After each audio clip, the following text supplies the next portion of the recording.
This conference will now be recorded.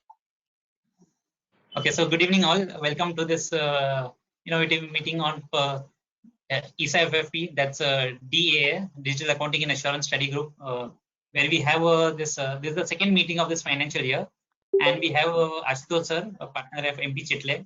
We'll be talking on frauds and IT control from a financial auditor's perspective. So I'll give a brief about Ashutosh sir. As an experience, he's a fellow chartered accountant with more than 3 decades of experience. Says the 35 years since he's a CA, and he's a partner at MP Chitle Company. So he's a member of DKF International. He is leading the firm's assurance services and practice including information system, risk assessment, review mitigation, and assurance services. He's a certified information systems auditor from ISACA, USA, and also diploma information systems audit from CA Institute, DISA. So he's a member of various committees of RBI working groups on IFRS, IRDAI standing committee is also on IRDAI working group on IND AS IND AS implementation group, working group of audit report formats, and he's been invited to the accounting standards board of ICAI, co-opted member of expert advisory committee, involved in many ICAI research projects, and member of financial reporting review group set up for review of audited financial statements of listed companies. He's involved as a DKF International as a member, chairman, as also a head IFRS help desk. So besides CA, CISA, DISA, he's also a law graduate. So with this brief introduction and wide experience of Ashutosh sir, I welcome you and thank you for accepting our invitation and for being with us today. And yeah, so over to you, Ashutosh sir. Thank you. Thank you, Murtaza. A very good evening to all of you. Actually, when Anand called me up for this, taking up a session for the study group, and I actually said, let's can we do it in August, because the month of July can get crazy with the limited review seasons which is going on. But it's very difficult to say no to Anand. I mean, the relationship which is there with him goes for ages, and he said, no, you have to talk what you are doing. So again, that made it even more onerous on what is to be said. So then I thought, why not take something out of my own experiences as a financial auditor, not so much as information systems assurance person. Look at it in a different way and try and project my experience. So what I'm doing today is sharing some real life cases, all practicing chartered accountant, and the IT controls which evolved around it. So happy to take any questions even midway. We don't have to pile them at the end. Not a large group, so we can keep on discussing, but I would request someone from the organizers to just track what the questions are, because I wouldn't be in focusing on the queries which come up. Though we are talking on a virtual thing, I mean, it would have been ideal if we were in person, but so be it. We got used to this format now. And let's start off. So the topic for the day is fraud and IT controls from a financial auditor's perspective. And I thank the study group for inviting me. So just a minute, I'm just organizing my screen.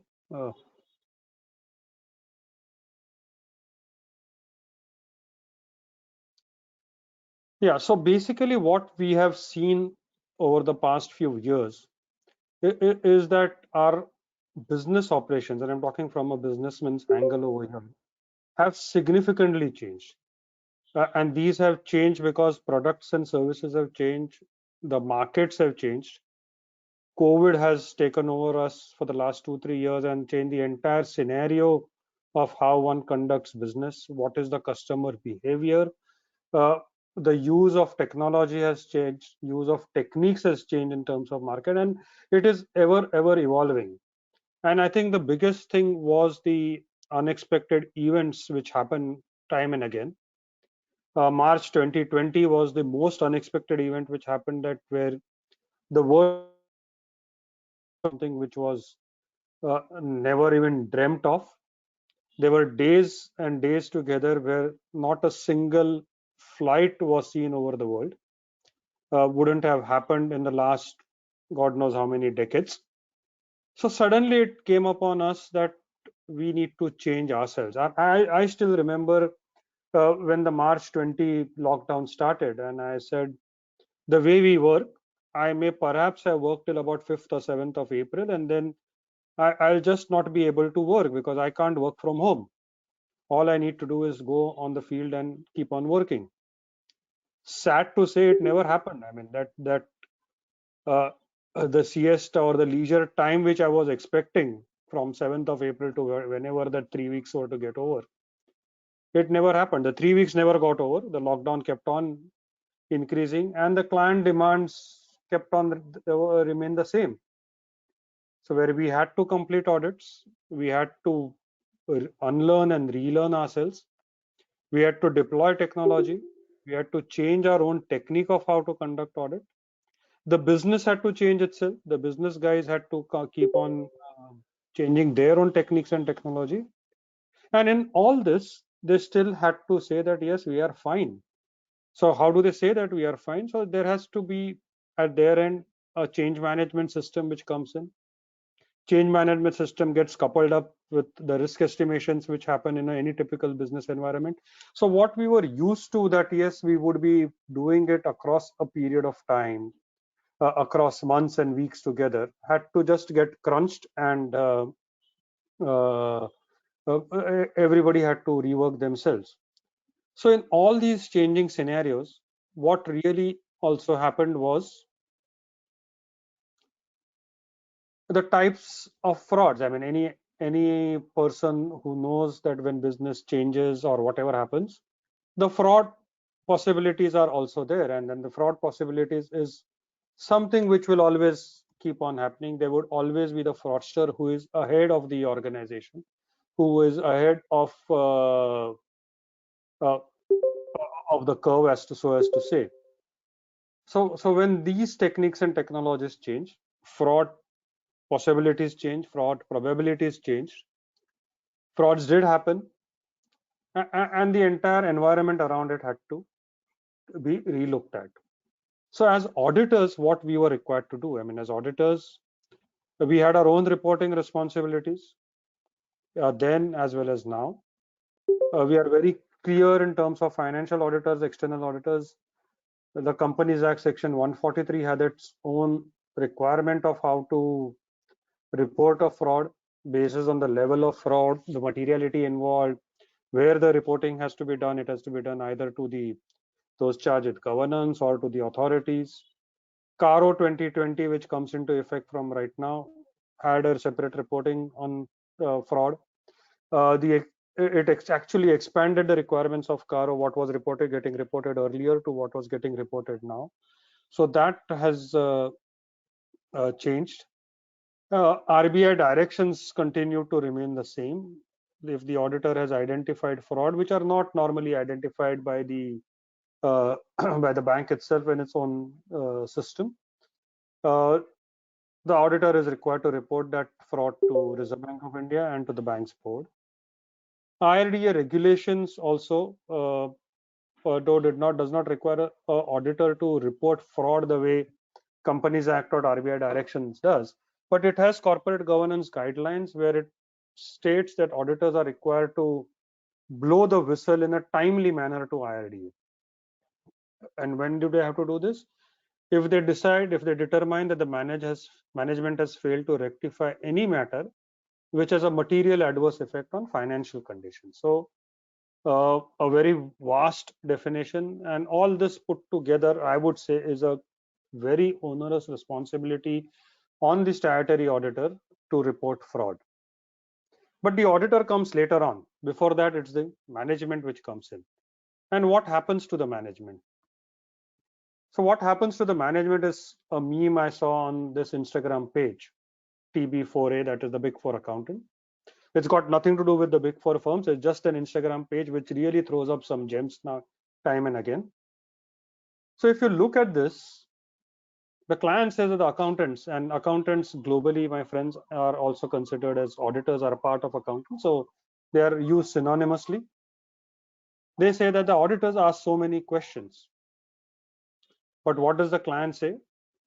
Well, the trial balance is showing 405,000. The supporting documents are 304,000. The difference is 101,000. And the client says we just plug that 101,000 somewhere and go ahead with it. This is all right if it's a meme. But is this a fraud? A balance sheet which is not adequately supported is getting some information, some explanation, and getting to plug into it? Perhaps yes, perhaps no.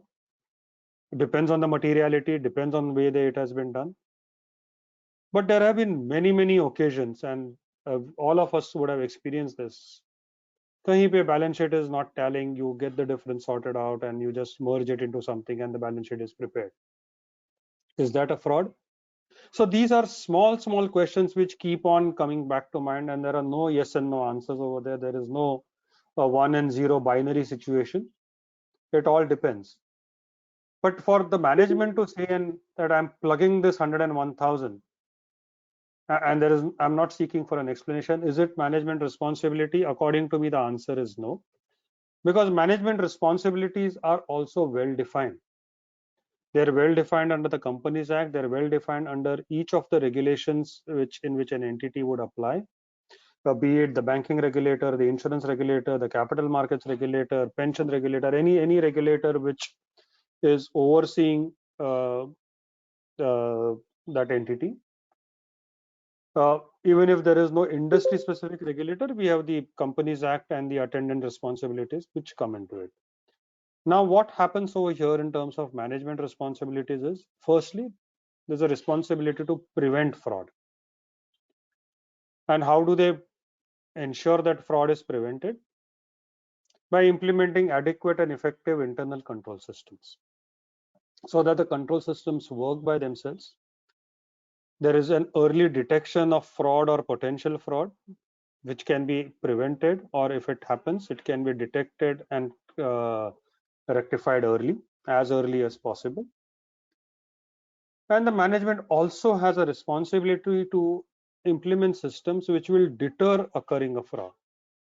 So when a fraud is supposed, there is an environment which is conducive for a fraud to take place, management should be vigilant to it. Management should look at it from all possibilities and take a view that whether this fraud will happen or not happen, and for it to not happen, what you would like to protect, how it would like to be seen. So this is where management responsibilities come in, and you'll have to end up in saying that you're deterring the incurrence of the fraud. One of the bigger things which has happened over the past few years is the whistleblowing mechanism. This have got embodied in laws and regulations. So management is responsible for having a very effective whistleblowing mechanism, wherein the blowing of a whistle is communicated at the right level and then action taken. You would end up with some frivolous communication within the whistleblowing mechanism also, but that means that still gives the management a responsibility to look at them, conclude whether they are frivolous or not, and if they are not frivolous, take an action on it. So when the management is required to take action on it, it has to again go back to all the points which you see on screen and work around it. One, of course, is to take effective rectification action if that matter for which the whistle is blown is genuine and true. And if it is not so genuine and true, determine that even if it's a frivolous thing, whether any changes in control systems are required. And for this, what are the enablers for a management to do it? Is the governance framework, the IFC framework, including ICOFAR. Internal audit comes in as a separate enabler. These are three frameworks, according to me, which will form the fulcrum of how a management responds to the potential of fraud, to ensure that its frauds are prevented, to ensure that frauds are early detected and rectified, the damage is minimal. All goes hand in hand, and it's all embodied in law. So when we're talking about management over here, we are talking about the board of directors, those charged with governance, those charged with enabling that all the functions are properly functioning. The people who are also the top executive management, what is the framework which they are abiding by, how it gets communicated down the line, how it gets escalated from line bottom up.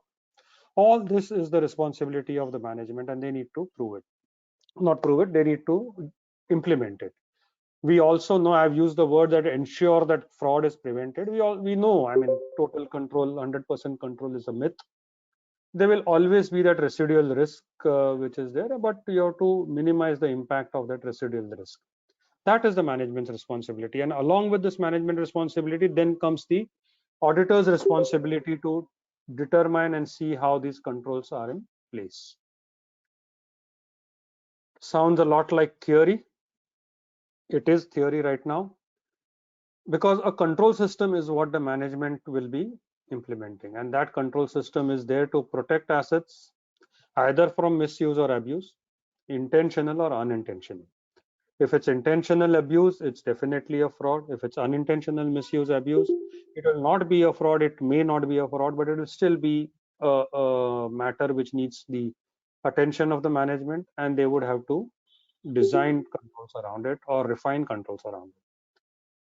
So far, so good. But what happens in an environment like today, where business is entirely automated, significantly automated, if not entirely, then the IT controls have to come in place. And IT controls will form the fulcrum around which all this would work. But for that, you need to have good ITGC practices. We saw earlier that one of the enablers was ITGC and good internal control system. So what are the ITGC universe? I mean, I call this the ITGC universe. This is straight out of a information system audit textbook. But believe me, when it is implemented, it works wonderfully.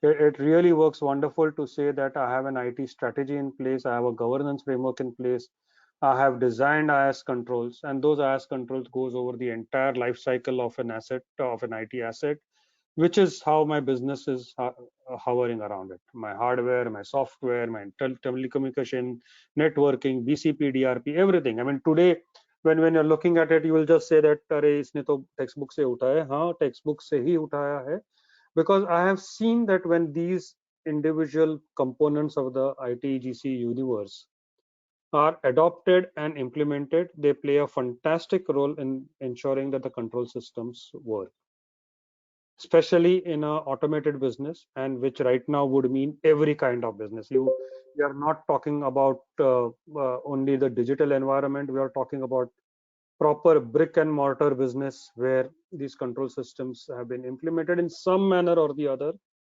in some effectiveness or the other, and there is a mechanism by which these controls are being evaluated, are being audited, are improved upon, and refined, because the business did not wait for anyone. The thing which we had for 2 years really did not stop business. In fact, business went on. And for those of us who would have heard Mr. Chandrasekaran at the Bombay Chartered Accountants Society founding day lecture, he said that we have jumped 10 years in terms of deployment of technology. But what if COVID had not been there, all what we are doing today, we would have done maybe 7 or 8 years down the line. COVID required us to jump processes, jump technology, and adopt to new ways of doing business. And if we have to adopt to new ways of doing business, we need to have a proper control system in place, and that is how this control system universe remains the same. So I still believe the more things change, the more they remain the same. The control parameters remain the same. It's just how we are designing and implementing those controls, and that would need to have a focus which comes into your in ensuring that the management has a control over all the pitfalls, all the loopholes which are there, so that the fraud is prevented or early detected and damage minimized. And auditors thereafter will have the responsibility, as we saw under the various acts, of looking at them and reporting wherever they are required to report. So when we talk about financial auditors, for me and for the purpose of this session, I've split them into two. The statutory auditors, also known as external auditors, and I'll use one word for the other, and the internal auditors, which can be an internal team, an outsourced team, a core source team, or both put together. Each of these financial auditors has a defined role to play. There are stated objectives for which they have to perform. There is auditors both would have to give an assurance over financial reporting. As an external auditor, you will have to report on the true and fair view of the financial statements. As an internal auditor, a financial reporting is part of your scope of audit. That the true and fair view reporting also does come over there. Even if it is not part of your internal audit plan or internal audit universe, as an internal auditor, you are still looking at processes which end result into financial reporting. So an internal auditor cannot shy away from the fact that he is also required to give an assurance on the financial reporting. Similarly, the management needs assurance. Internal audit, of course, reports to the management. External audit does not report to the management, but the assurance is required by the management from both of them. How many of us would have had conversations with the management where they says, "Aur aap kuch bataiye." You have looked at it. Let's say I'm an external auditor. The true and fair view is achieved, there are adequate disclosures, and so on and so forth. But is there anything else which you want to tell me? As an auditor, you have looked at controls, you have looked at processes, you have seen something, you've seen something amiss, you've seen something where it can be improved upon. So that is an assurance to be given to the management. And similar assurance also is required by those charged with governance. I mean, we have had n number of discussions with those charged with governance, the audit committee, where they keep on telling the financial auditor, be it the external or be it the internal auditor, that you have to tell me matters arising out of audit. You have to tell me, are things functioning well? Are they all okay? And that point in time, a statutory auditor cannot say that no, my reporting is only restricted to balance sheet to financial statement appropriateness. He has to say that yes, arising out of audit, these are the issues which have come in, these are the issues which I have communicated to you, and these are the issues which will go ahead and you get a view of the entire control systems of the business. So this is where the financial auditors come into play. And this is where the financial auditors are required to give an assurance to various stakeholders within the entity, be it the board of directors, the audit committee, the management, and of course to whomsoever the reporting goes in. So we'll come back to both these sets of auditors a bit later on. The next few slides are the use case. I mean, it's a very common IT terminology which is there. So these are use cases, entirely my experience with my clients, which I'm sharing over here. So these use cases in the next few slides are speaking about how a fraud or perhaps a potential fraud did occur and what was the IT control system which came into play to plug that later on. When I'm saying that a fraud did occur, I've used the word pretty loosely because these are reputed clients, and they determined that this lack of control would be a better word than just fraud. This lack of control mechanism happened for a particular reason, and the control was plugged in, and the system was improved upon. So please, when you finish the session, please do not go about town saying that MP Chitle and company has so many clients where frauds occur. See, these are actual real life cases is what I'm sharing with you. So I'm looking at infrastructure project which will be typical projects in remote locations, which have to abide by the company processes. Taking a few examples from this industry, I've covered a varied industry. So one of the things which happen in an infrastructure project is that, let's say there is a project to build a road or a bridge or construct a dam, construct a jetty, construct some marine works. Now these are all remote locations. They are not your projects which will happen in the middle of the city and then work on it. So when they happen at these remote locations, of course, the control systems have to be that much more in place. And typically nowadays, all these companies have good ERP systems. There is a good connectivity. Gone are the days when these projects were really remote in terms of communication. Today, I have had experiences where I've got stuck because of weather conditions in a remote infrastructure project. But I was never disconnected from the world because internet was working and it was all satellite communication with proper redundancy, and we were able to be in communication with people in the cities. But in these projects, you typically have subcontractors. Now, subcontractors, I'm a company, I may assign work to them on a work done basis or on a labor supply basis. So if it's work done basis, that I'm required to do a particular work, and for that then I will be remunerated. If I'm supplying labor, then the remuneration would be based on the terms and conditions of that labor supply. Now in some companies, what happens is there were SOPs of how to engage a contractor, how to onboard him, how the agreements are to be done, and how they are supposed to be entered in the ERP system. So in these projects, these SOPs were not followed. So today I need to enter an agreement into the system. Today is 8th of July. Actually, I have already engaged that contractor. The contractor has started working on the project, let's say from 1st of June. But I need to do it today. I need to also document that he has been working from 1st of June. And so I decide to backdate the agreements. Now, what is the impact of backdating the agreement? Is that on 8th of July, if I'm going to backdate that agreement to 1st of June and enter it into the ERP system on 8th of July, my entire month of June accounting has gone for a toss. Because the agreement, the work has started from 1st of June, the system has not captured the work done. If work done is not captured, the liabilities are not captured.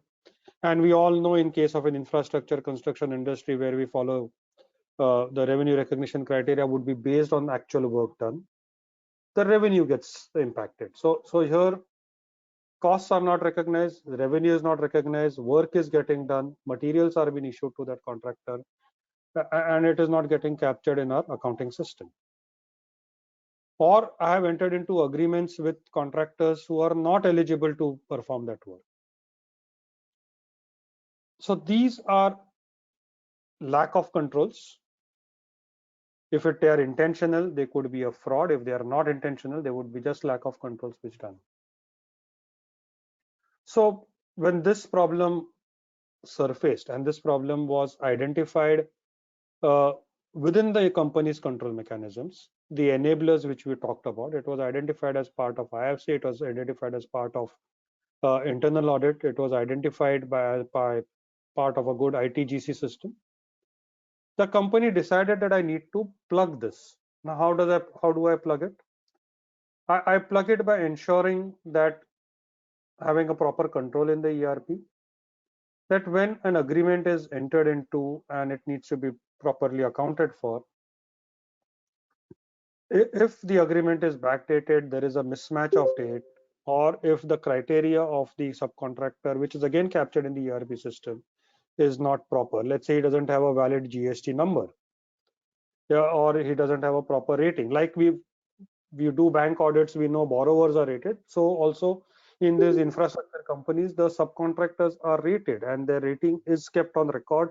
It's based on past behavior. There is a lot of exchange of information which happens between two infrastructure companies also. They might be competitors otherwise, but they do share information on contractors like this. And so based on that, it was ensured in the ERP that the bill booking of such agreements is prohibited. Now what happens is, the example which we took, 1st of June, the contractor has started working and his bill has not been booked, which means he is not going to be paid for it.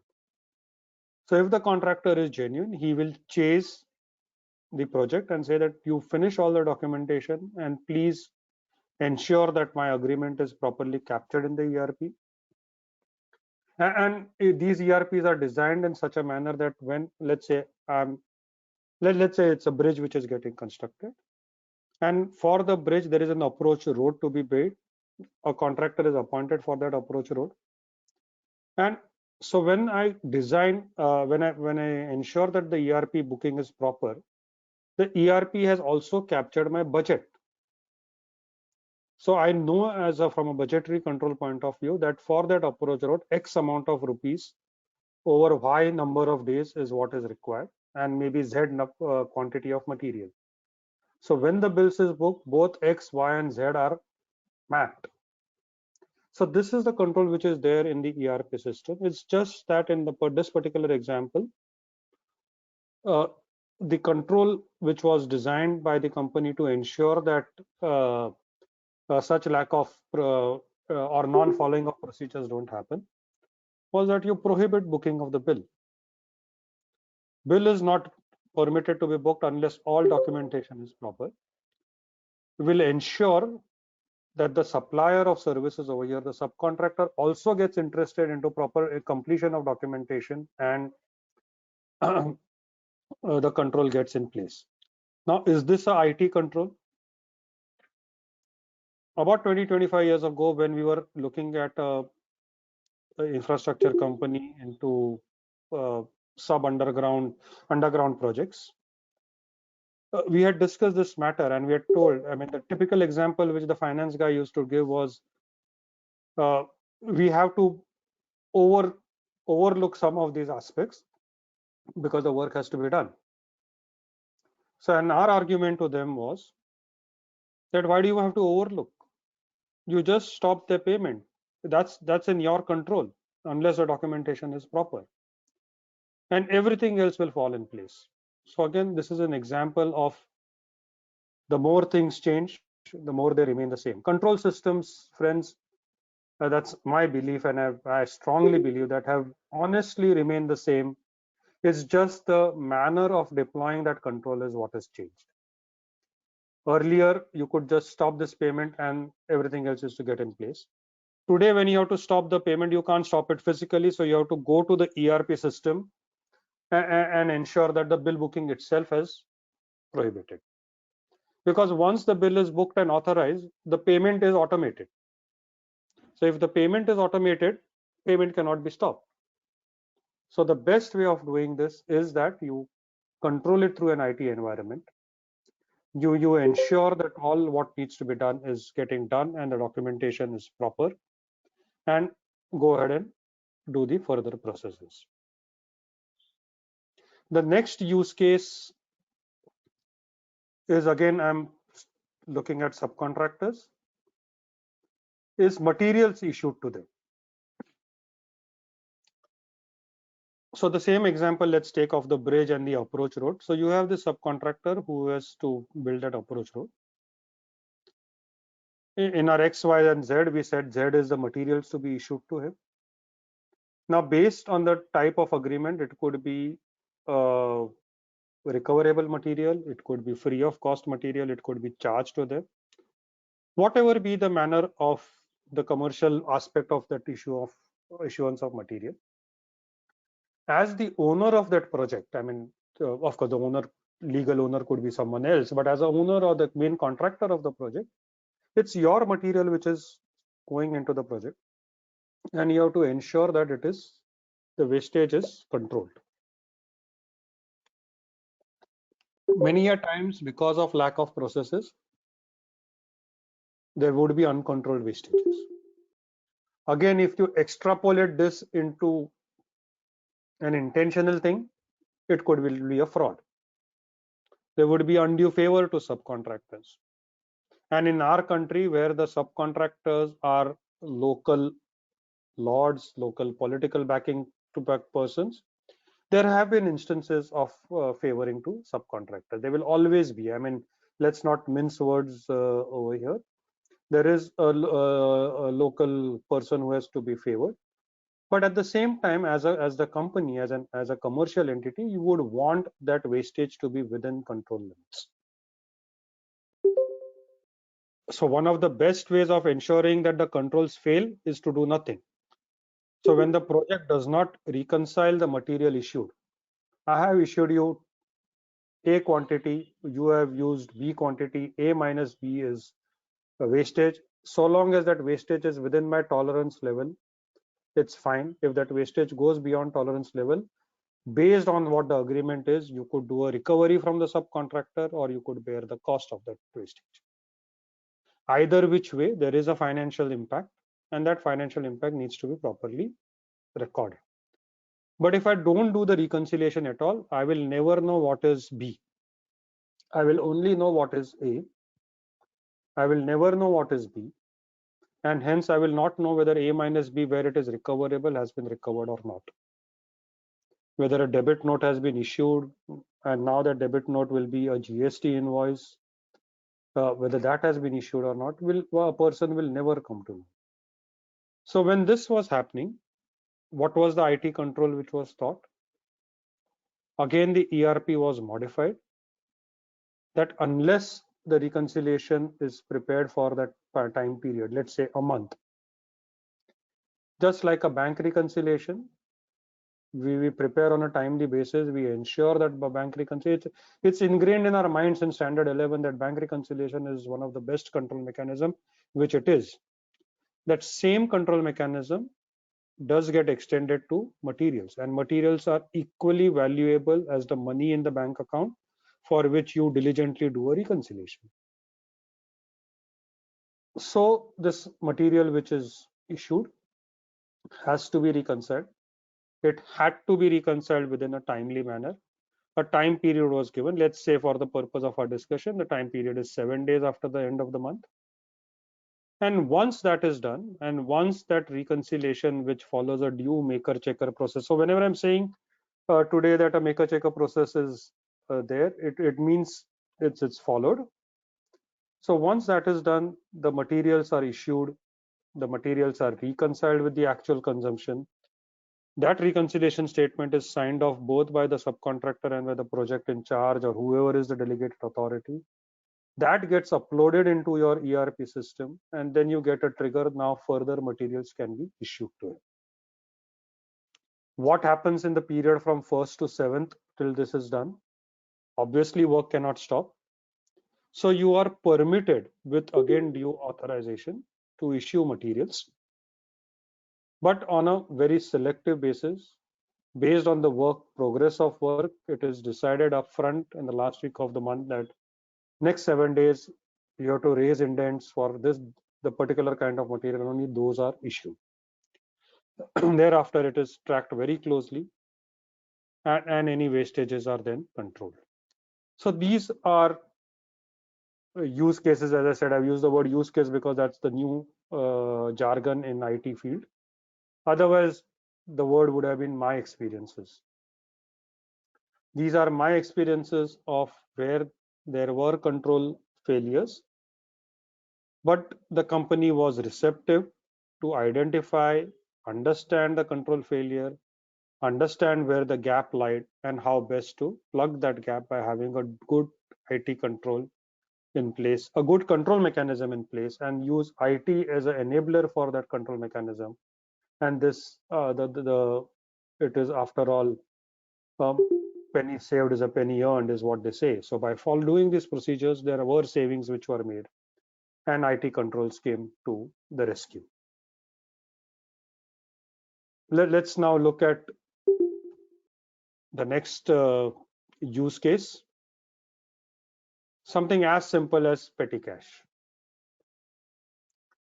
And this experience is not just of an infrastructure industry, this is universal across the board, varied industries which have multiple locations. So standard operating procedure required daily balancing of cash, matching the cash with the physical balance in hand at all locations. This was not done. And because it was not done in all the locations, or in some locations it was done sporadically, there was unidentified teaming and lading. It's absolute human behavior that if something is not monitored, you enter into a teaming and lading condition. So when this was identified again by the company's control systems, one thought was that I should, like in the earlier use case, I'll use my ERP, and one of the active responses was sub day-to-day entry, time-to-time entry has to happen in the ERP system. Now, friends, if you know how a remote location works, it may not be possible to do. It's not a bank. It's not. Even other than banks, even in fintech companies, even in insurance companies, this timely entry does not happen. So what was the next best mechanism to ensure that the timely entry happens? That mechanism to have a control on the cash was our old method of having a physical manual petty cash book, which was also objected because people have lost the habit of writing in the manual book. And the responses which was received were, we'll do it in a spreadsheet. Why should we have a manual book? The company resisted to those suggestions. They said, no, nothing doing. We don't want that control in a spreadsheet, because they said, we'll prepare a spreadsheet and you can access my machine, so you will know whether my spreadsheet is up to date or not. So this idea was deliberated and rejected, and the company said that you will have to maintain a simple manual petty cash book, and this petty cash book will have to be on a real-time basis as and how the petty cash transactions take place. End of day, this has to be reconciled, matched with the actual physical balance, and whoever are the concerned official, they had to sign it off. Thereafter, that page of the petty cash book, the sign off also has to be in the manual book, not on an outside certificate. Thereafter, this particular petty cash page with a daily reconciliation has to be uploaded into a document management system module of the ERP. And once the document that uploading happens, there was an email trigger to the concerned official at the controlling office, which I've said over here is head office, that this has been done, and he had to sign off. If this was not done, it was considered as a pretty serious deviation from processes. It impacted the KRA of the person handling cash. It impacted the KRA of the person in charge of that location. So are these drastic measures? According to me, the answer is no. These are not drastic measures, but they were considered as drastic because what happened was you took away the freedom of the person handling cash at a remote location because he thought he was an authority into himself.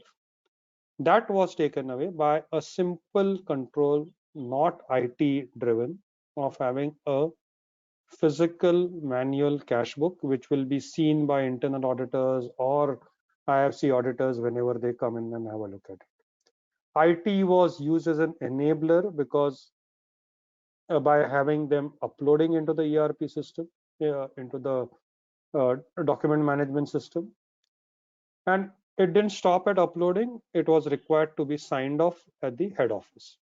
So all these environments came into place. And when I'm saying this, you can imagine the universe of ITGC, which we just saw a few slides earlier. That whole ellipse, the whole oval shape comes into play over here. I would need hardware to do all this uploading.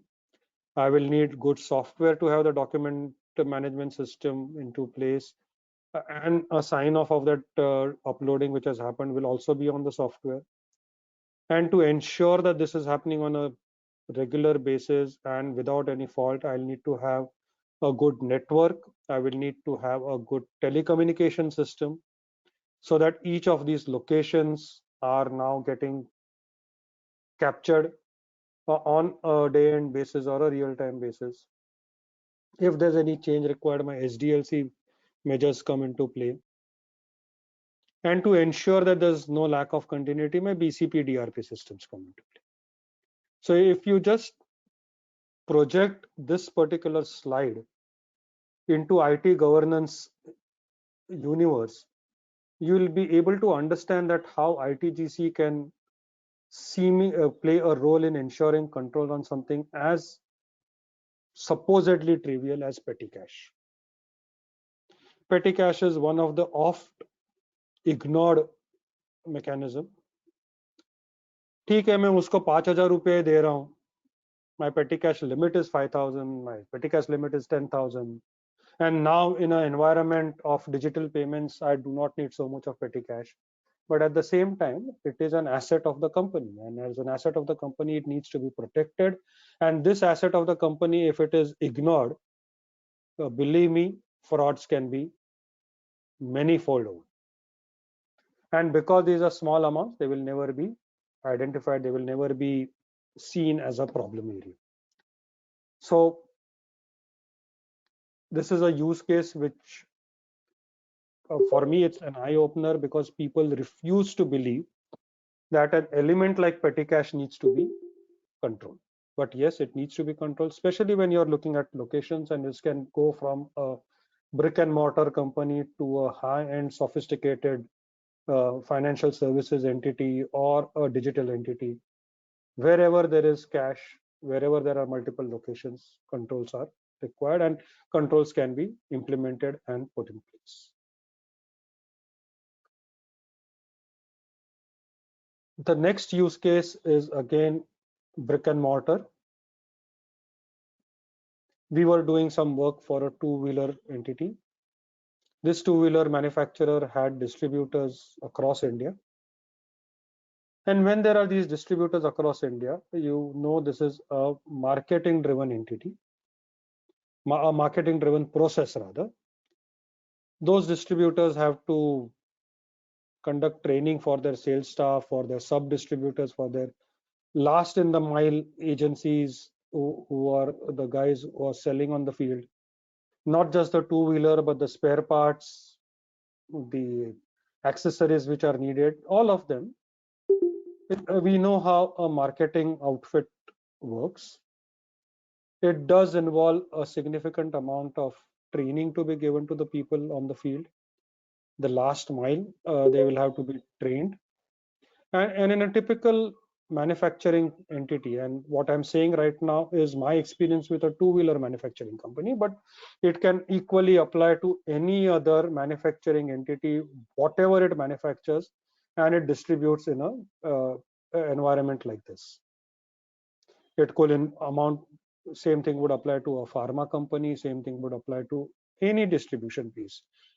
OEMs or FMCG goods or household goods, everywhere. I mean, the principle remains the same.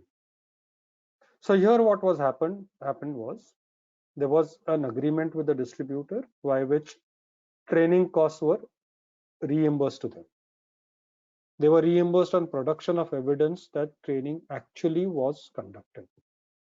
And they had a protocol of what is the evidence which needs to be given. So there had to be photographs, there had to be the presentations, there had to be initially recordings were not asked for because recordings did occupy space. So all these information was asked, it was verified, and then the training costs were reimbursed. But what really was happening was that some of these evidences were manipulated. Trainings were not conducted, but evidences were created of trainings being conducted. Photographs were being morphed and they were merged. They were completely manipulated and then submitted as evidence. All it took was a smart person who could identify that there was a particular defect in the evidences which were coming in. The evidences were not meeting what is, I would say, a good to eye look. That as a person, when I'm looking at 2 or 3 photographs, I see a pattern which is disturbing. So in this particular case, they were able to identify that where these were supposedly 2 different training sessions, the calendar on one of the walls of that training hall looked the same. Everything else was different. So once this thought came in that there is something wrong with the photograph, IT was used, and IT identified that the time and date stamp of these photographs were the same. They were just morphed into something else and presented as at 2 different time, 2 different locations, 2 different time, a date and time this event had happened. The matter was then escalated internally, and finally the distributor agreed that yes, these were fraudulently created evidences, so that they just get a reimbursement without actually incurring that expenditure. So again, over here, there is always a business pressure from the marketing side that no, I have to push my products for selling. I'm approaching a month end, a quarter end, a year end, and I have to meet my targets. To meet my targets, I have to do these activities. I have to train the people on how to do it. And I kind of overlook the evidences which come in. Now, as a mechanism, when these evidences come in, these are also certified by the person who, from the marketing department of the company, who is coordinating with that distributor. So in this particular case, though there was no hand in glove proved of the person who was coordinating with the distributor, it got identified as negligence of that person, that he was not able to, I wouldn't say identify out of the photographs which were been shown, but he was not able to use his connect with the distributor to get a feel that training sessions were just not held. As management, you are supposed to not just sell a product, but also ensure that the company processes are followed. So had this been identified at the first level, it would have got escalated. But this failed the first level of defense of the company.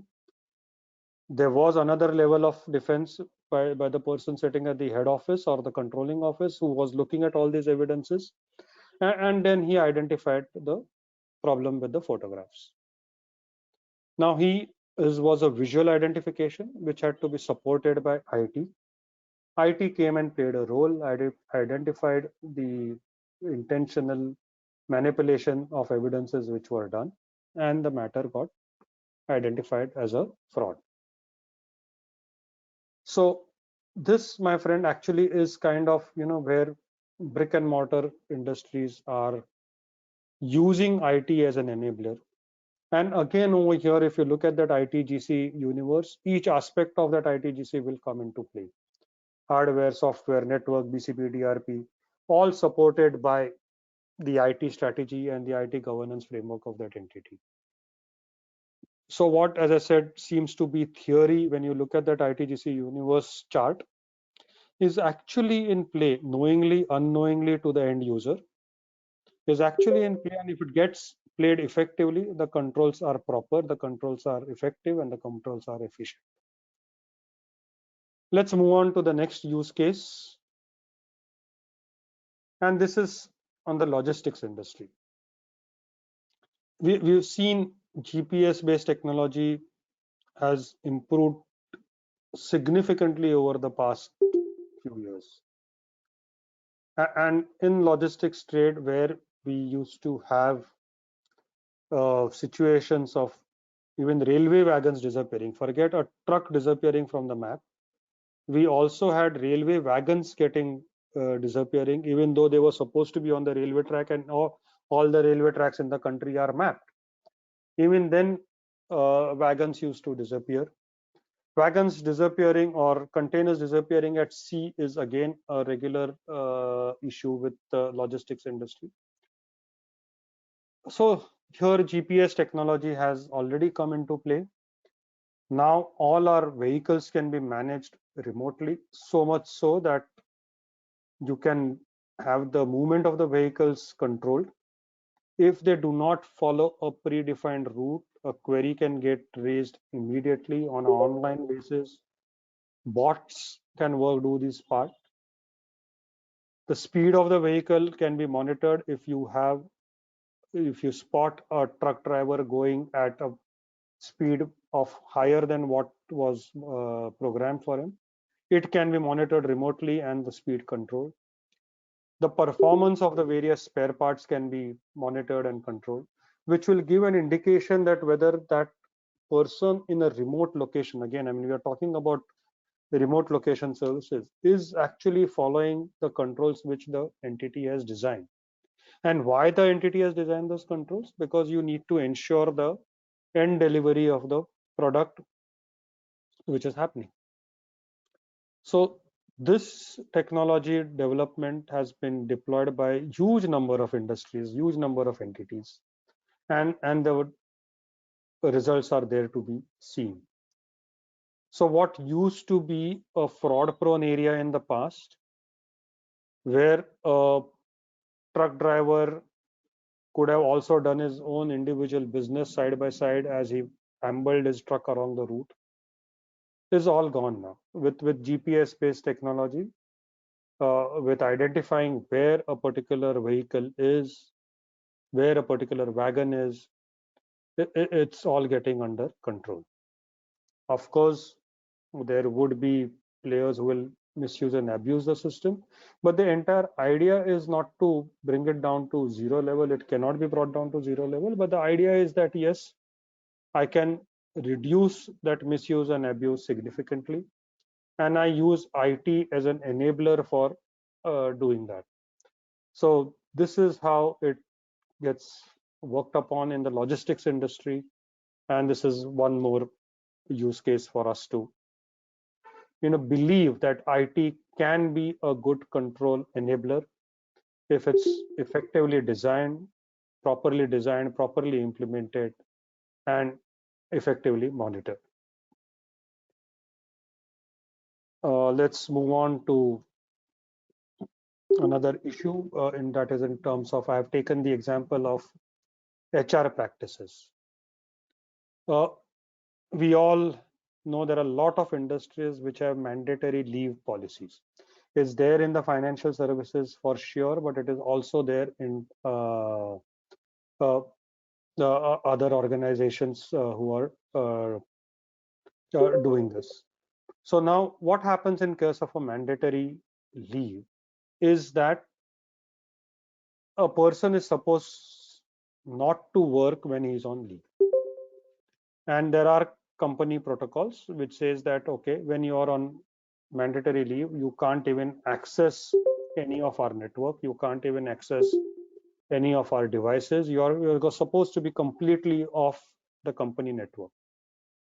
It's either completely prohibited or you may be permitted to do a particular activity if it is required by business to do it. Now, when that happens, you need to monitor how this is done. If I have been prohibited from accessing my company's devices, my company's network, somebody has to monitor me. Somebody has to say that, okay, you really not accessed our network. So there would be a mechanism in IT to ensure that when, let's say, Ashutosh is on leave, I do not access my email, I do not access my drive, I do not access my folders, I do not work anything. Easier said than done.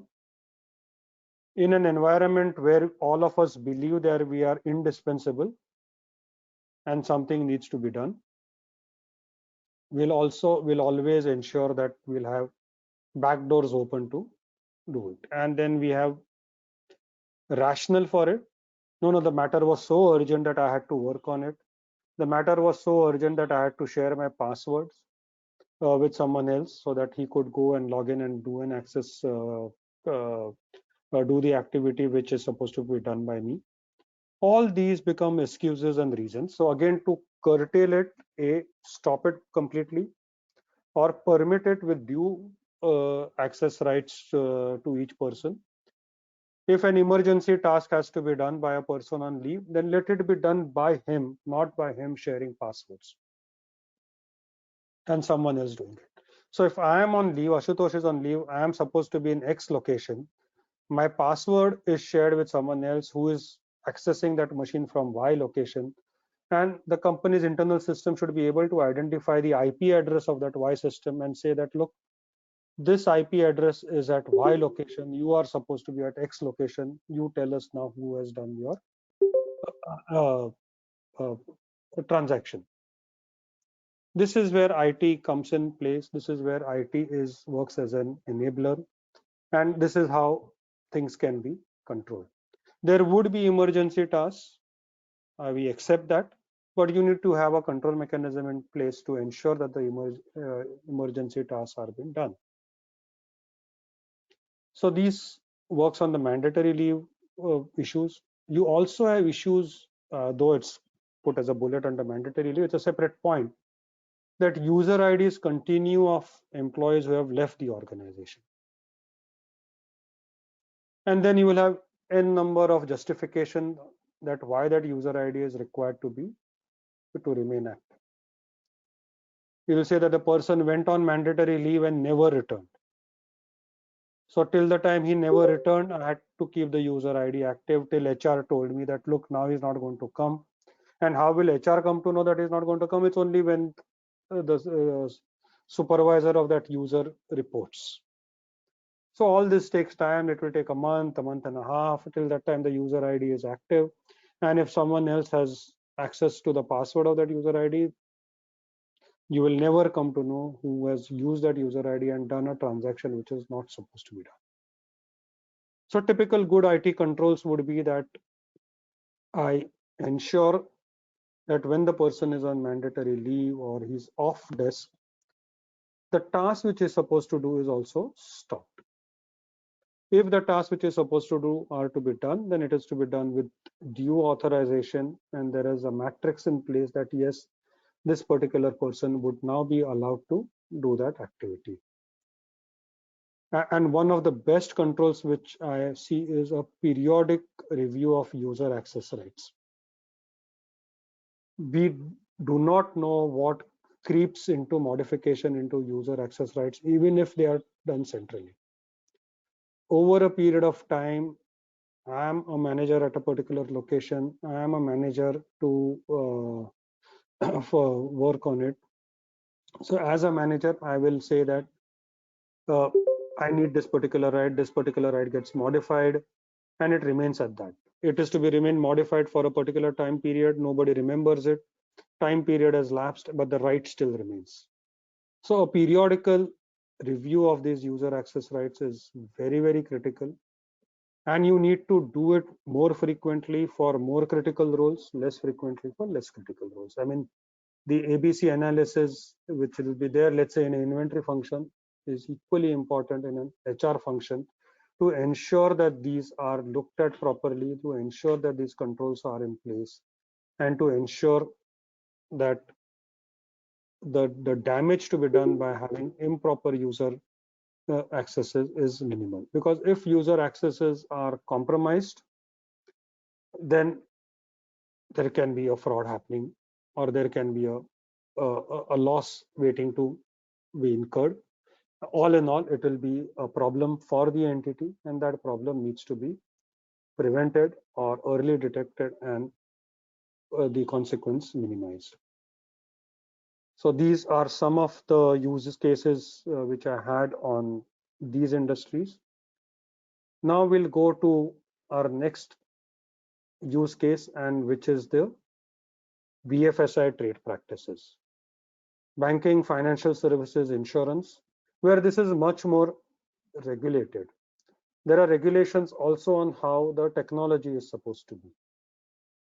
But in all these technologies, what happens is and in all the regulations which are there, these regulations get pushed beyond the boundaries of which the regulation has defined.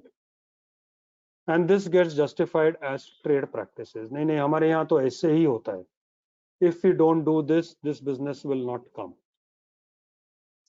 It goes also by the adage is that what's not expressly prohibited is permitted. I do not believe in that adage. It is something which is wrong. You do not always need an express prohibition.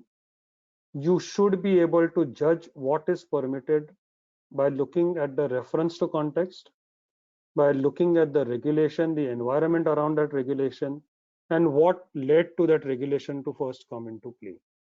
So many a times in BFSI industries, we have seen that these trade practices, the permissions for what is not expressly prohibited are getting done.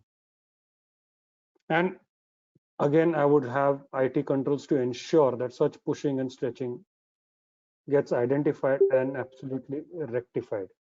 I'll give you a few examples.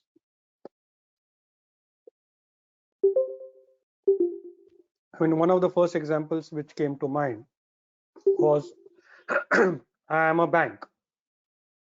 As a bank, I have a current account of an entity, and that current account, obviously because it's a current account, it will not draw any interest, is not the current account of the entity for regular business activity where there will be money inflow, outflow going in. This current account is established, say, for distribution of dividend. Companies Act requires that when dividend is declared within whatever number of days, I think it's still 42, it has to be paid.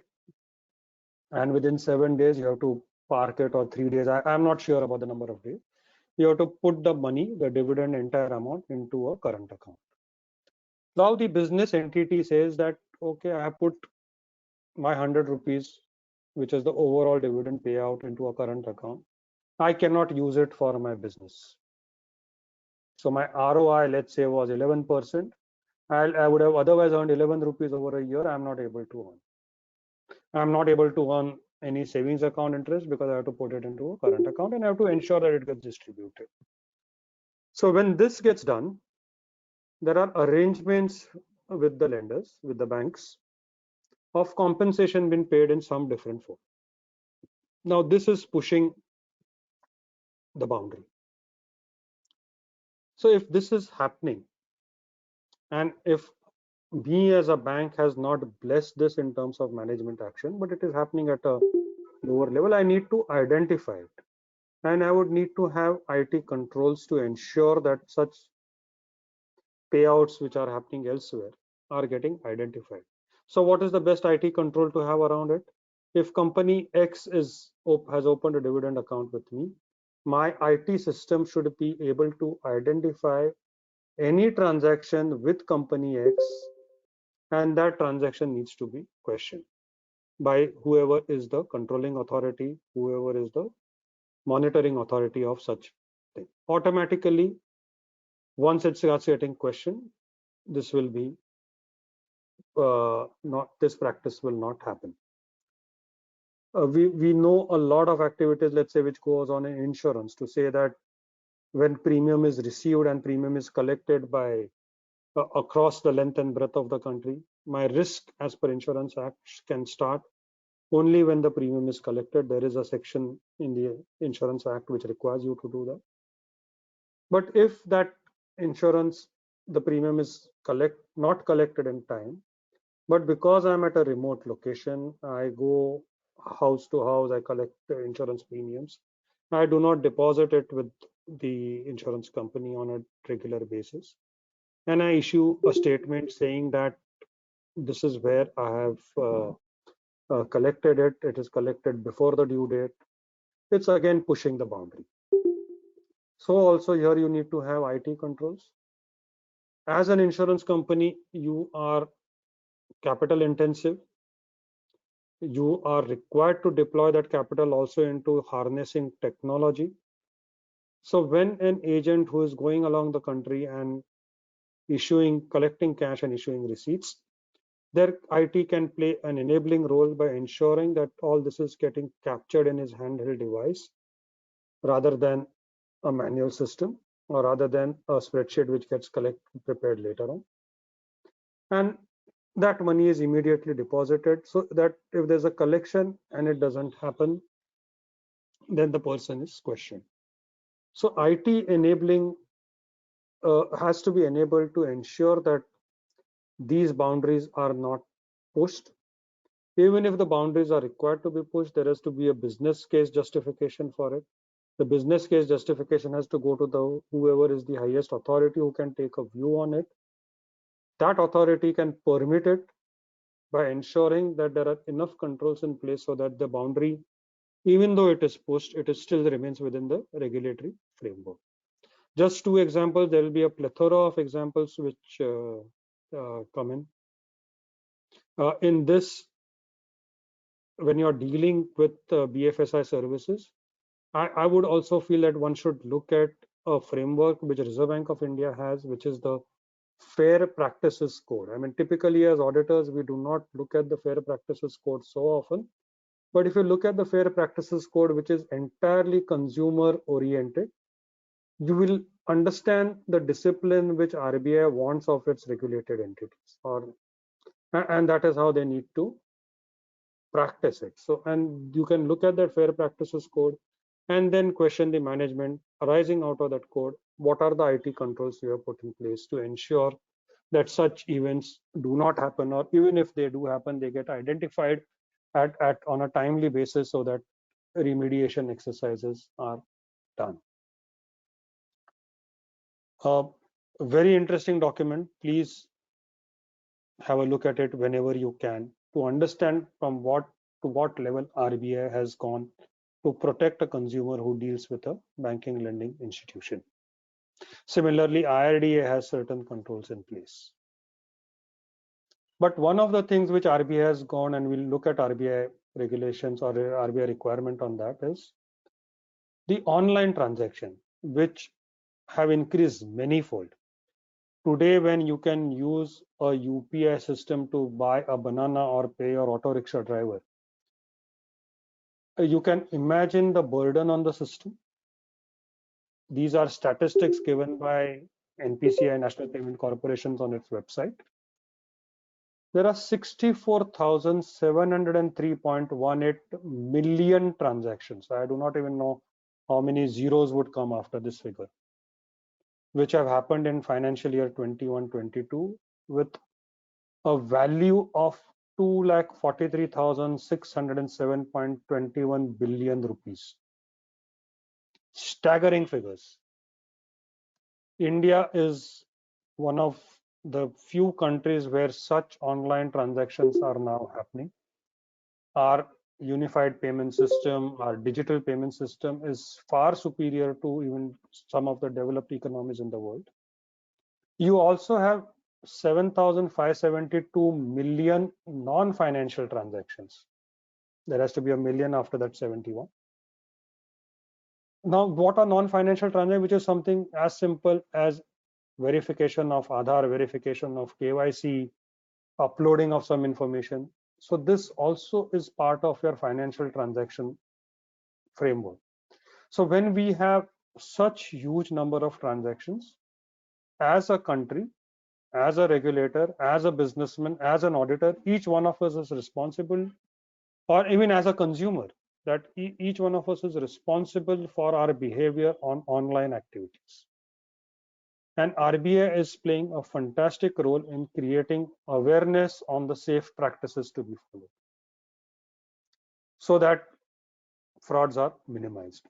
We'll have to assume that frauds will continue to happen and will happen. And frauds have become global. They have just become global because of the online transaction. Anyone who is aware of the incident on let's say Cosmos Bank, for example. Cosmos Bank systems were hacked, and the entire thing got identified by having ATM transactions in some East European country, through which Cosmos Bank realized that its customer profile is such that they cannot have so many ATM transactions happening in that country, and then the trigger was set. And everything else went into motion. The fraud was identified. Of course, the money was recovered at a later point in time. And such transactions will always keep on happening. So banks have become robust. Banks and any lending institution, I'm using again bank as a generic term.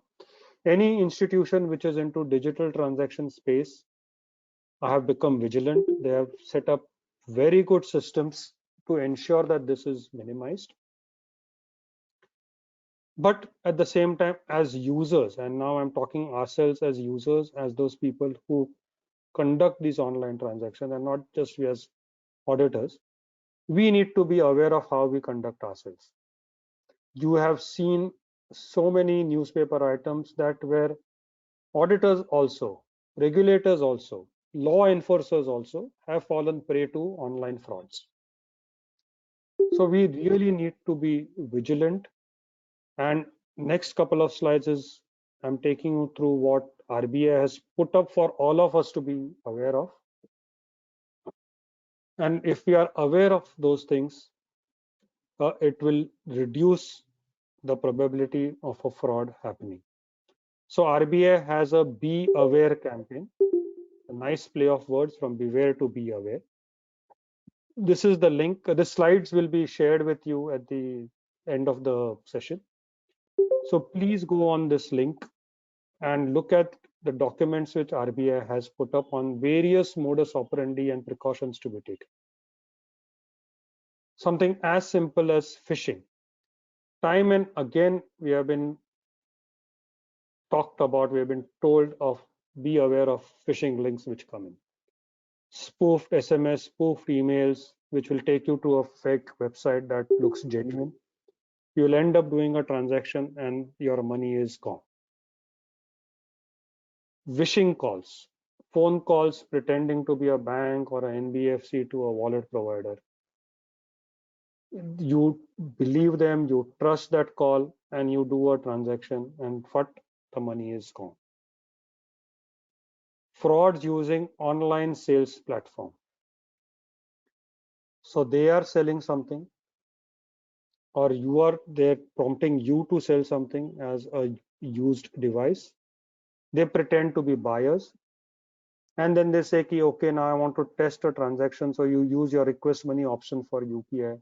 You do that, they get a pipe into your device. Your device has so many other information, so many other user IDs, passwords, credentials, and you end up losing money. Similarly, frauds due to use of unknown or unverified mobile apps. It's similar to phishing, but instead of SMS and emails, these are mobile apps which come in, and you tend to, it's human tendency to be inquisitive. You are inquisitive, you tap on that app, it looks so genuine, it looks so attractive that you want to see what is the next step to be done. And before the next step happens, you are dragged into it. ATM card skimming. This is again what RBI keeps on saying, that how ATM cards are getting skimmed, either on a hardware basis where the scheming could be happening at the ATM itself, or on a software basis where customer data and privileges are stolen. And once stolen, we know the problems which happen. Frauds using screen sharing app or remote accesses, where the customers are tricked to download a screen sharing app. The customer is said gets a message that if you do this, this will happen. You will get some money. You will get some advantages, not necessarily money all the time. And the customer gets tricked into using that screen sharing app. Similarly, SIM swap or SIM cloning, your SIM card, which is there in your mobile, access is gained and it is duplicated, and then you lose your identity. You lose your credentials, you lose your money.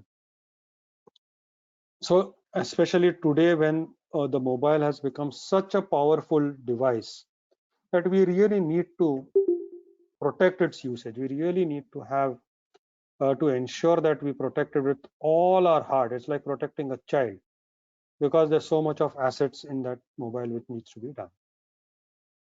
Frauds by compromising credentials on results through search engine. I search for Ashutosh Pednekar, it takes me to a fake website where Ashutosh Pednekar would be written, and then again access is gained. Scam through QR code scan. QR codes are sent to person saying that you've got something, there's a benefit which is coming your way. You've done shopping on this particular website, which would be a genuine shopping website, but since you have done so much of shopping, now you're getting a benefit out of it. So somebody has tracked your usage, somebody has seen that you spent thousands of rupees on a particular website, and because you spent thousands of rupees on that website, it's sending you a benefit. You're saying that, okay, since you spent thousands of rupees, you will get 100 rupees back. Use the QR code to scan it, and then once you scan it, it's gone. Impersonation on social media. They're tricked into believing there's another person or entity, known entity, unknown entity. They share information, they seek money, you pay money, and then it's a pipeline which gets opened. So these are just few of them. I've just brought some 9 or 10 cases over here. The RBI booklet, which is a 30-page booklet, has about 20 such instances of how to deal with where there can be a problem when you're doing an online transaction. And RBI ends that booklet by saying that you have to follow safe digital practices. So once you follow safe digital practices, obviously it's not going to be a safe forever. It's like total control is a myth. Similarly, safe digital practices totally will be a myth. But if you follow these safe digital practices, the probability of getting sucked into a fraud and online transaction reduces. So these are specific things. Do not share details, your personally identifiable details, PII, which is called personally identifiable information. Just do not share with anyone, however genuine they sound. Login IDs, account numbers, password, CVV, UPI PIN. Even bank officials are not supposed to ask for it. There is a protocol of how this information will be put it onto a bank machine. Do that. Do not share information at all. Do not respond offers to update KYC. Use the official websites only.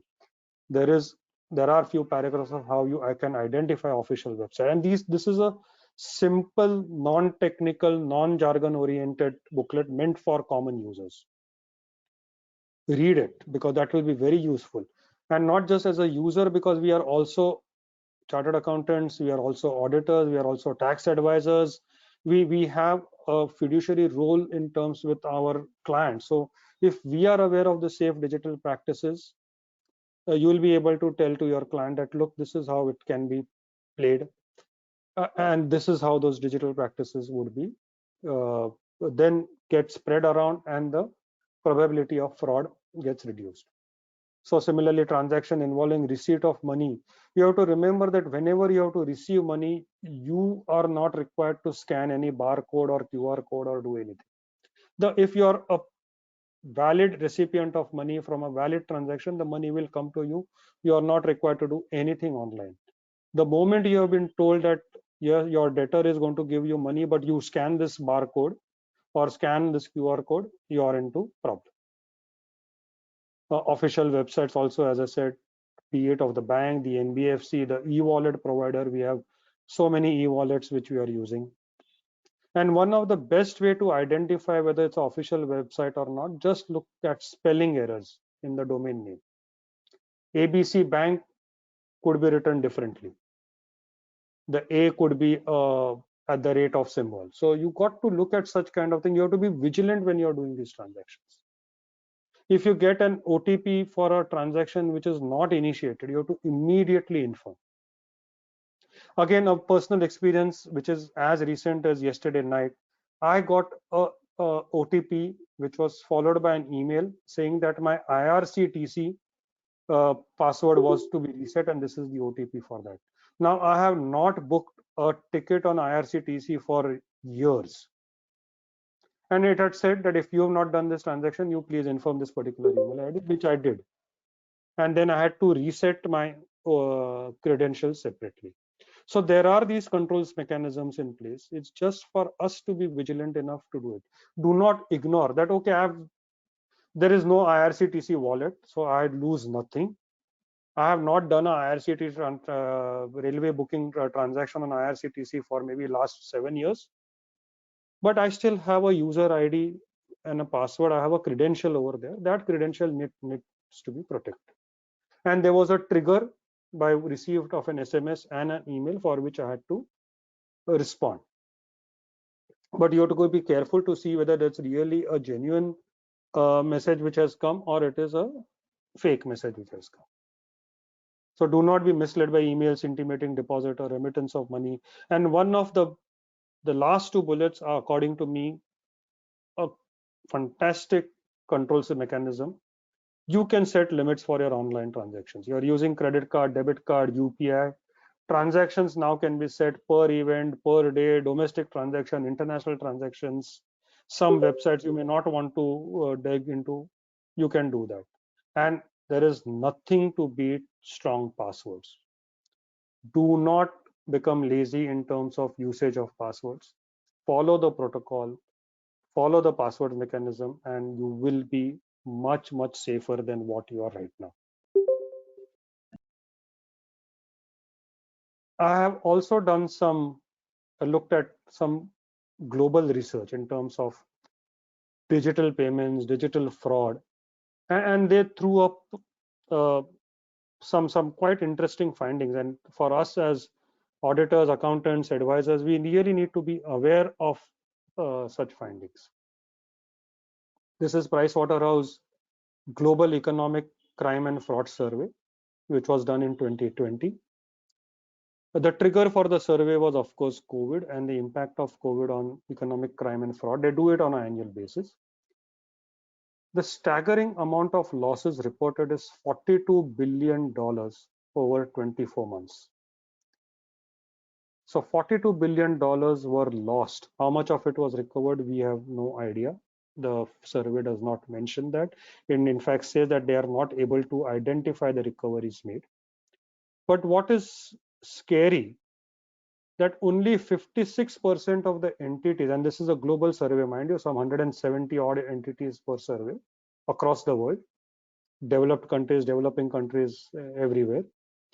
Only 56% said that they had investigated their worst fraud incident.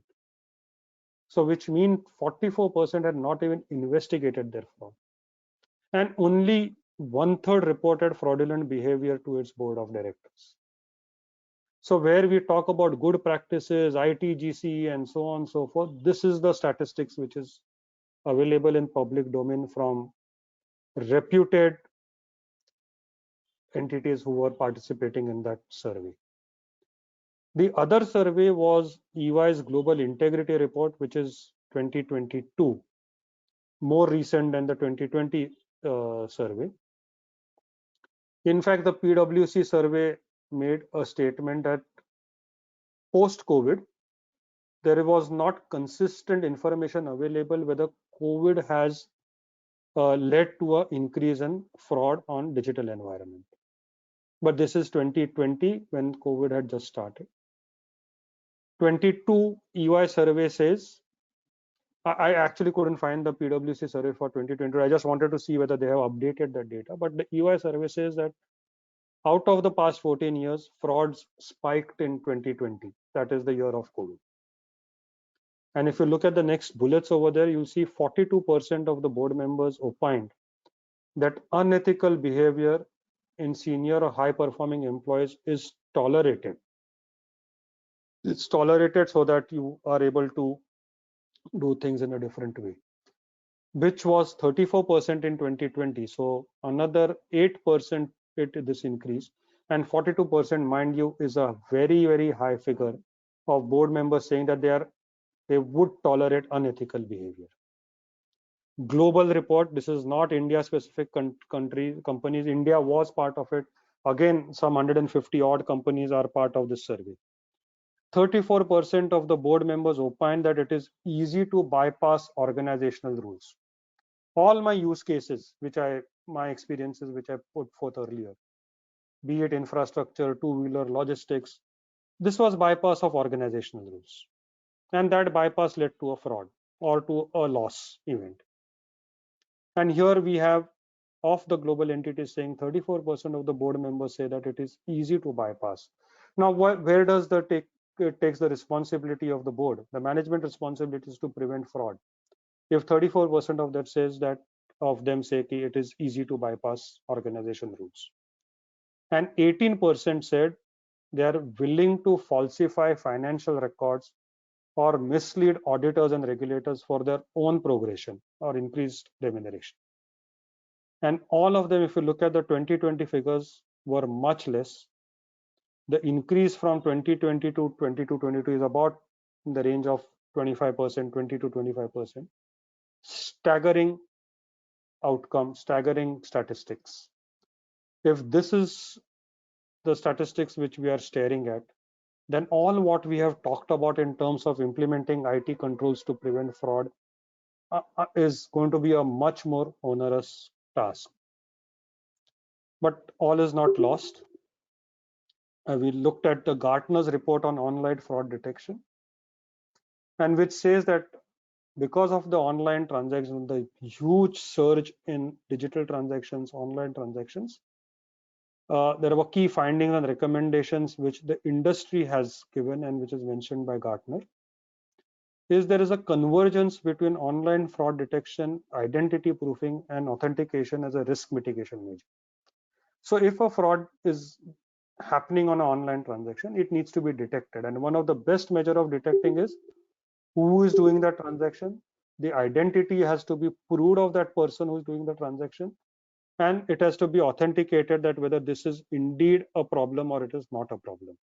So there are softwares now getting developed and being available in the market space where instead of just detection, it will be detection plus identity proofing. So let's assume this was available when the Cosmos Bank incident happened, and I'm using Cosmos Bank only as an example because we are aware of it. It has happened. Perhaps the identity of those people who perpetrated that attack could have been proved. As on today, it is still not proved. We do not know what has happened, who has done those transactions. Except that the money has come back, bank is happy, regulators are happy, life goes on. Other thing was, as I said, is a fallout of the first bullet. Number of vendors offering only fraud detection capability is falling, and comprehensive features of identity proofing and authentications are coming in.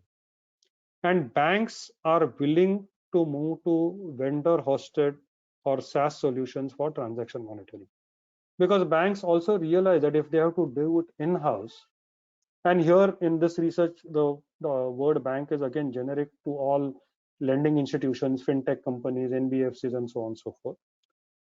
All these entities realize that if they have to do it by themselves, the cost of IT is going to be huge. And when the cost of IT is going to be huge, there would be pressures of ROI of that IT tool, whether it needs to be done. And the business case would be, let us not do it. So a better way of doing it is, instead of let's not do it, move to a vendor hosted or a SaaS solution for transaction monitoring. And that will only improve your ROI from all these tools which are coming in. So you have to derive more value from OFD vendors is what Gartner recommends, so that they keep on looking at these new challenges which are coming in. Policy abuse, that is, I have a policy of how transaction is to be performed. That policy has been abused. The tool will identify such abuse. It will go into identity proofing, and then the remediation will happen. The report also mentioned that during COVID-19, the shift towards digital activity accelerated, but there is no consistent evidence that frauds increase. So now you have the PwC report which also says this. You have the Gartner finding which says this, and you have the EY finding which says that there is an increase in fraud. And we have moved from 2020, 2021, 2022. So perhaps, and that's my personal view, 2022, if you have to take it as the real one, we might conclude that during COVID, frauds have increased on the digital activity. But at the same time, sharing of fraud data between commerce businesses and card issuing banks has increased. As I said, there is a lot of interplay which happens between industry players. They might be competitors, but to protect themselves, they are willing to share information, and that's a good development which is happening. And lastly, the recommendation is that there is a growing need for more better location intelligence. Like today we have GPS. So instead of just GPS, we'll look at GPS, cellular, Wi-Fi, Bluetooth, and all other signals which are there, which will come from a mobile's operating system, so that you're able to say that yes, this particular mobile is at this particular location from which a transaction is done. And if the person is not physically at that location, obviously means it's a fraud which has happened. The SIM has been cloned and a fraudulent transaction has happened. So this is where businesses are coming in. Businesses are identifying of how to look at this global these events and curtail the fraudulent activity. So one of the things which is there, and this particular slide which you see is got nothing to do with the current activity and all that we have talked about. This slide comes from a Basel report of the Basel committee, and it is as old as the late 90s and early 2000s. But I find it very relevant because it is absolutely fundamental that if I am a business entity, I need to have information of whatever has happened which has incurred into a loss.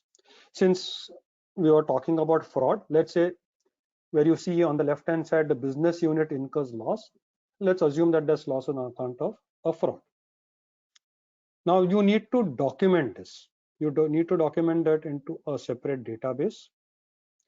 And from that documentation, you also need to identify how you came out of that loss. What was the risk recovery? What was the financing vehicle done for the risk recovery? Did you change processes, which has a financial impact?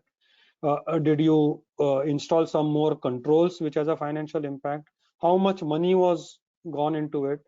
And what was the cost of that money which that business unit had to incur? Because in the first place, there was a loss at that business unit. So it happened because of something. And so there is a shared capital recovery, which is happening. And this database is made available to all business units. So business unit A incurs a loss, but you look at the bottom right hand side, other business units acknowledge, review, and respond to the database. Because the database is having all information of the losses, it is having all information of how the recovery has happened, and this information is shared across all locations. This is a significant change from the situation which was there in the early 80s and 90s, that when a fraud happens, you don't announce it to the world. Now, when a fraud happens, you announce it to everyone in the organization so that it doesn't recur later on. And the ORMG group or whichever similar group can play this role. Now, how does this actually happen? This is from an IT system, this will happen. But what it will happen would be a spreadsheet like this, where you have documented policies. You'll have various processes, and you identify them as inadequate, needs improvement, can be relied upon, or well in place. Keep on. This is a risk register kind of format. You see, identify whether there's a documented policy. Is there awareness of that policy and procedures? Is there formal responsibilities for control activities? Are those control assessed? And improvements to controls are there or not there? So once this get populated and you move from inadequate to well in place, you know you have arrived. And this will be an ongoing, ever improving task. It cannot be something which will be static at a point in time. It will always be a continuous task to work upon. Now, all this is at the entity level. So what do we need to do as internal auditor and as external auditors? So since we are looking at it from a financial auditor perspective, as an internal auditor, our job is to report to the management, or that's our duty to do so. Some circumstances, I said, under Companies Act, to concerned authorities. But if we have to do this reporting properly of all what we have talked about, we need to understand the business ethos of the entity. You assess the controls are designed as properly, are implemented properly. And most importantly, you have to be aware of the changes to business techniques and technology. So you can't, as an internal auditor, be away from the fact that an online fraud detection tool is now no longer a standalone tool, but it is getting merged in, is getting into it identity proofing and authentication. This is something, as an internal auditor, even if you're a financial internal auditor, you need to be aware of how technology is being deployed, how technology is going to be harnessed. And lastly, you have to be agile if you identify a fraud or even suspect a fraud. And that agility has to translate into action by reporting to appropriate authorities on a timely basis. If you are a statutory auditor, of course, our reporting is to shareholders and in some circumstances to concerned authorities. As statutory auditor, as we said, our role is on the true and fair view of financial statement. But we all know that the present environment is such that everyone wants the statutory auditor to have a responsibility to all stakeholders, not just shareholders, to vendors, to regulators, to employees, everyone. So if that be the expectation of a statutory audit function, then we need to again continuously update ourselves on industry practices, techniques, and technologies. How did the two-wheeler distributor identify that the photographs were morphed? How did the logistic entity use GPS, the technology, to monitor remote vehicles? These are things which we need to be aware of. We need to understand, we need to relearn our own information and see how the auditee has implemented them. Because if you do not relearn, you will not be able to assess the control around it. Of course, the focus still remains on financial reporting and processes and risk of material misstatement. But these are aspects which we need to do because we have to see the environment, inherent control environment. That's what auditing standards require us to do. We need to be aware of the business. And just like internal audit, I said, you need to be agile when a fraud is identified or even suspected. Timely reporting to top management or those charged with governance may also be required to be done. So this is our role as internal and statutory auditors. But I also had a look at this document of the staff of the PCAOB, which we know is the oversight board in USA. So this is a staff paper which is put in public domain of how they are going to plan their inspections for 2022. PCAOB, of those who have dealt with it or those who are aware of it, is a hugely transparent organization. So upfront it has said that in 2022, when we look at audits, we'll be looking at them in this particular manner. And one of the things which they have really focused upon and put in bold in this document is how auditors have addressed following auditing and accounting risk. So they are saying they are risks. And they are saying that we'll be looking at how auditors have addressed them. And what are the risks? Are these 5. Unreasonable assumptions affecting timing and amount of revenue recognition. Unreasonable assumption used in projections, including for loan loss provisions. Earnings manipulation. Complexities regarding existence and valuation of inventory, especially in the infrastructure real estate industry. Financial, economic, and business uncertainty impacting assessment of going concern.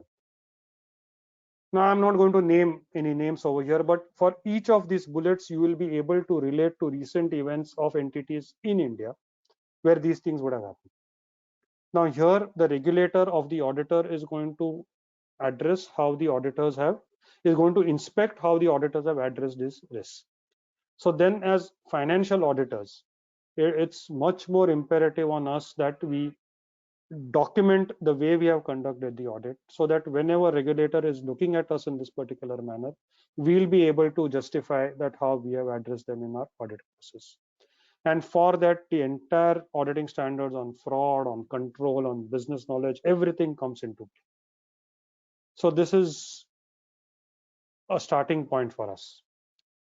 There is one more tightrope walking, which is coming for all of us. I'm just sounding it over here, not delving into the specific, which is the requirement of no-CLAR, non-compliance of laws and regulations. This is getting effective in India from October 1, 2022. It was supposed to be coming in from April 1, 2020 because the Code of Ethics was amended in 2019. This is applicable to all professional accountants, not just auditors, but right now restricted to employees with listed entities and auditors of listed entities. I personally feel that over a period of time, this will get extended to large unlisted entities, public interest entities, and so on. No clerk requires a professional accountant who will be an employee or an auditor to respond to identified or suspected non-compliances of laws and regulations. And the response would be a communication to the management or those charged with governance, communication to other auditors if you're a part of a group audit, and this is mandatory. So if I am a component auditor, I see a no-clar happening, I communicate to the group auditor, who in turn has its own obligations to do. The accountant has to determine whether any further action is needed, which may include reporting to an outside authority outside the entity. So even though we have our Company Act requirement 143 and all the reporting requirements, those were on the auditor and some of the key management person, but now here it is on every professional accountant who is in employment or who is an auditor of a listed entity, and documenting them in accordance with the requirements of the revised code.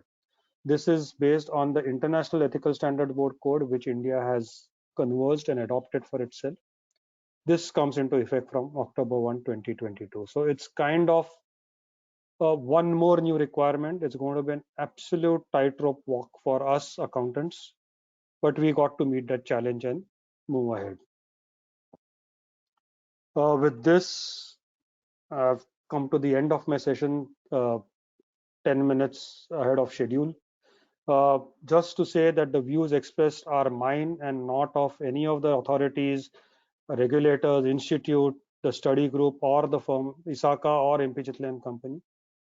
And whatever images are there, their copyright belongs to the respective image owners. Thanks a lot. Happy to take any questions for the remainder of the period. Thank you so much.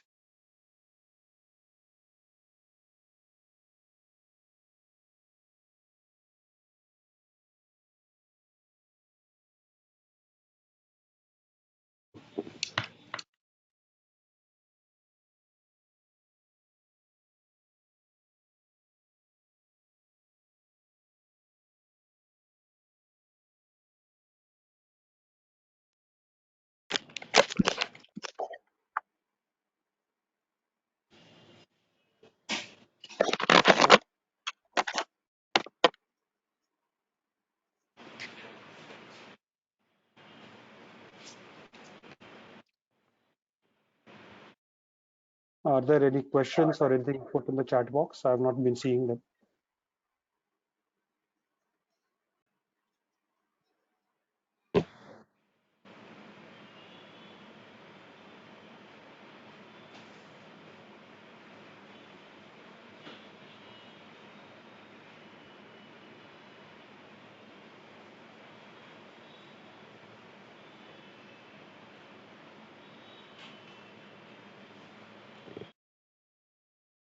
So probably I have one question. Yeah. So with COVID, there are a lot of changes in place the way we have conducted audit as well. In fact, in 20 we had specifically the mid-sized firms had that kind of disclaimer wherein we had through COVID scenario we are not avail all the information required for conducting the audit, and we had gone ahead with that. This restricted access. How do you what suggest that what should we do to reduce our liability from governance perspective? Sorry, I couldn't get the last part. Can you just repeat the last part? So with this restriction that caused uh, the audit, sorry, the COVID scenario caused the restriction the way we used to conduct the audit earlier, and many of the companies are still not ready with the infrastructure that is required to conduct digital audit, right? True. what are your suggestions that how do we conduct, how should we go about it so that we can reduce our liability on this? Yeah, so I'll talk from pure personal experience of what happened during COVID, and I'll talk both statutory audit as well as internal audit. So on the statutory audit front, the challenge initially in the months of April, May 2020 was lack of technology at both ends, the client end as well as the auditor end. And there was a struggle. Deadlines were not changed significantly for some of them. So one was the physical risk, and we did take that risk of sending people to work. But largely what happened, and that happened very quickly, by the time June reviews came up, the auditee as well as us as auditor had deployed in technology. We took a call and we moved to better systems where online connectivity was possible. The auditee said auditee on their own also developed pipes and gave it on either on their machines to us, dedicated machines, or our machines. So technology just really, we saw it getting developed in those 2-3 months. And as Chandrasekharan sir said day before yesterday, we really jumped, if not 10, maybe at least 5 years, we have jumped ahead in terms of technology in doing that. So what happened was people moved to document management systems, which were reading documents intelligently. Uh, some scanning was done, some workarounds were made. And if you look at the audit reports of that period, you will see at least in listed entities, CAMs, key audit matters, of how audits were conducted in the COVID environment in a work from home scenario. Though the institute came out with guidelines, some of the guidelines were difficult to implement, I would accept that. But it came in as a handy tool to talk to the auditee and say that, yes, look, this is how we'll want to conduct audit.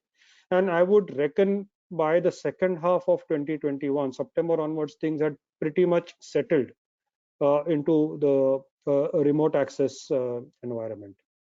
There were challenges of working from home, and there are still challenges. I mean, none of us is in a luxury where two people can sit in a room and not share confidential information, because I would be dealing with my client and my relative working in the same home would be dealing with something else. So there had to be challenges, there had to be training sessions on how it had to be done. So yes, I think we reinvented ourselves, and we reinvented ourselves pretty much well. On the internal audit side, the challenge was a bit spread out because stat audit was getting done, but internal audit, people did take time to say that, okay, I'll do it over a period of few months, and the same technology got deployed. So internal audit was one of the first things to stop when COVID struck, and one of the last things to restart after COVID happened. So, but the technology space came in much handy. Of course, then you have to have all your documentation in place to say that how you tackled that particular period. I hope I've answered the question. Yes, definitely. It does help. In fact, we're not sure about it, how the future is shaped up, and what kind of scenario we have to face in coming days. So once we have faced something, we should learn from that, and we should yeah, take learnings and implement that in the coming days.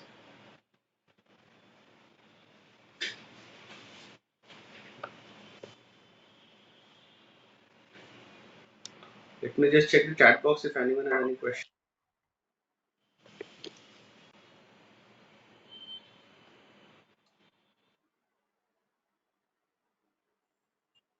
Any of us have any questions?